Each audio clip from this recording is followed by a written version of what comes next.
കൊച്ചിയിൽ വ്യവസായ തട്ടിക്കൊണ്ടുപോയ കേസിൽ സക്കീർ ഹുസൈൻ കീഴടങ്ങി. സിറ്റി പോലീസ് കമ്മീഷണർ ഓഫീസിലെത്തിയാണ് കീഴടങ്ങിയത്. വിവരങ്ങളുമായി അലക്സ് ചേരുന്നുണ്ട്. അലക്സ്, എപ്പോഴായിരുന്നു കീഴടങ്ങിയത്? മറ്റു വിവരങ്ങൾ. സൗമ്യ, രാവിലെ 8:40 കൂടിയാണ് Kochi DCRB assistant commissioner S ശിഹാബുദ്ദീന് മുന്നിൽ സക്കീർ ഹുസൈൻ കീഴടങ്ങിയത്. നേരത്തെ സക്കീർ ഹുസൈൻ ഈ കേസുമായി ബന്ധപ്പെട്ട് ജാമ്യാപേക്ഷ സെഷൻസ് കോടതിയിലും അതുപോലെ ഹൈക്കോടതിയിലും ജാമ്യാപേക്ഷ സമർപ്പിച്ചിരുന്നു. ഈ രണ്ട് ജാമ്യാപേക്ഷയും സർക്കാർ എതിർത്തിരുന്നു. ഈ രണ്ട് ജാമ്യാപേക്ഷയും തള്ളുകയും ചെയ്തിരുന്നു. ഈ മുൻകൂർ ജാമ്യാപേക്ഷ തള്ളിക്കൊണ്ട് ഹൈക്കോടതി പറഞ്ഞത് തന്നെ ഇപ്രകാരമാണ്: 7 ദിവസത്തിനകം സക്കീർ ഹുസൈൻ കോടതിയിൽ അല്ലെങ്കിൽ അന്വേഷണ ഉദ്യോഗസ്ഥർക്ക് മുമ്പിൽ ഹാജരാകണം.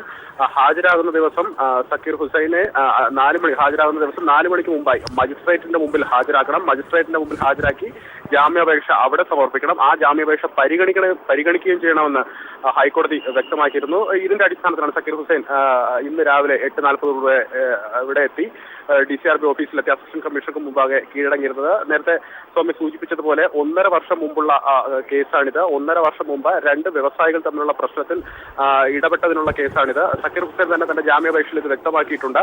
1.5 വർഷം മുമ്പ് UDF സർക്കാരിന്റെ ഭരണകാലത്ത് നടന്ന ഈ കേസിൽ അന്ന് പരാതിയില്ലായിരുന്നു. മാത്രമല്ല, മുഖ്യമന്ത്രിക്ക് ഈ വ്യവസായി കൊടുത്ത പരാതിയിൽ തന്റെ പേര് പരാമർശിച്ചിട്ടില്ല. ഇത് തന്നെ കൊടുക്കാനുള്ള ശ്രമമായിരുന്നു. ഇത് തന്നെ പ്രതിച്ഛായ നഷ്ടപ്പെടുത്താൻ അല്ലെങ്കിൽ രാഷ്ട്രീയമായി തന്നെ തകർക്കാനുള്ള ശ്രമമായിരുന്നു എന്നുള്ളടക്കം സക്കീർ ഹുസൈൻ വാദിച്ചിരുന്നു. അതിനുശേഷമാണ് സക്കീർ ഹുസൈൻ ഹൈക്കോടതിയിൽ മുൻകൂർ ജാമ്യാപേക്ഷ സമർപ്പിച്ചതും ഹൈക്കോടതി മുൻകൂർ ജാമ്യാപേക്ഷ തള്ളിയതും. അത് കഴിഞ്ഞ് പാർട്ടി നേതൃത്വം തന്നെ വ്യക്തമാക്കിയിരുന്നു സക്കീർ ഹുസൈനെ 7 ദിവസം സമയം അനുവദിച്ചിട്ട് അതിനകം സക്കീർ ഹുസൈൻ ഹാജരാകുമെന്ന് വ്യക്തമാക്കിയിരുന്നു. അതിനെ തുടർന്ന് തന്നെയാണ് സക്കീർ ഹുസൈൻ ഹാജരായത്.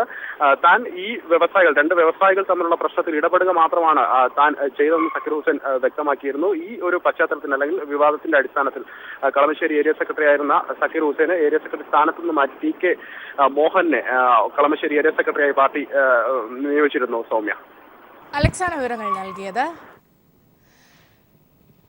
സക്കീർ ഹുസൈൻ ഇന്ന് പോലീസ് കമ്മീഷണർ ഓഫീസിലെത്തി കീഴടങ്ങി.